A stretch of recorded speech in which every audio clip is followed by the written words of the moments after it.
Are you going to condemn them for cutting off food, water, and electricity to Gaza, another war crime called collective punishment? Did it ever cross your mind to condemn Israel when they assassinated Palestinian journalist Shireen Abu Akleh in broad daylight, or when they brutalized the people carrying her coffin peacefully, or when Israeli snipers killed innocent peaceful protesters throughout the March of Return? Did the people in office before you ever consider condemning Israel at any point? Since its inception, when it crammed a country full of people into a 60-mile corner of their own country, creating the largest concentration camp in history, the largest open-air prison in the world?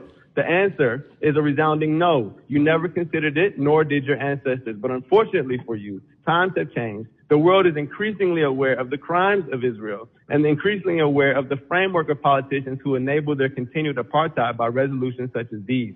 And in a city like Chicago, with majority black and brown people who have experienced the apartheid-like conditions of oppression in the United States, a generation of young people have emerged who understand immediately that we have everything in common with the Palestinian people and nothing in common with the brutal Zionists under who they suffer. A generation of people who are not surprised when we find out that our politicians, up to our president, spread lies about 40 babies being beheaded in order to rationalize genocide. We're only surprised that they're forced to walk those lies back. But of course, the damage is done. People are still spewing the debunked lies about rape and massacre of babies, even here in this very meeting, when actually there is endless evidence of Israel having killed over 500 babies in the last 48 hours alone, having dropped more bombs in 24 hours than the U.S. dropped on Afghanistan in 1 year. And finally, let it be known that condemning the attack as the actions of some fringe group misses the point of what's going on. The attacks were carried out by a broad coalition of groups from every section of Palestinian society, not just Hamas. That coalition represents a people determined to attain freedom at any cost,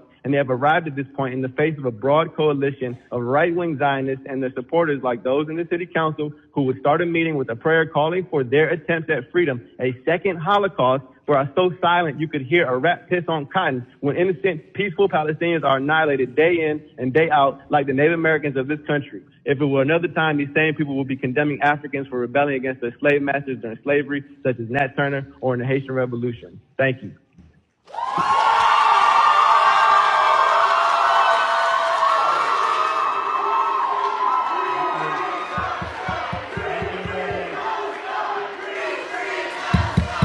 Thank you.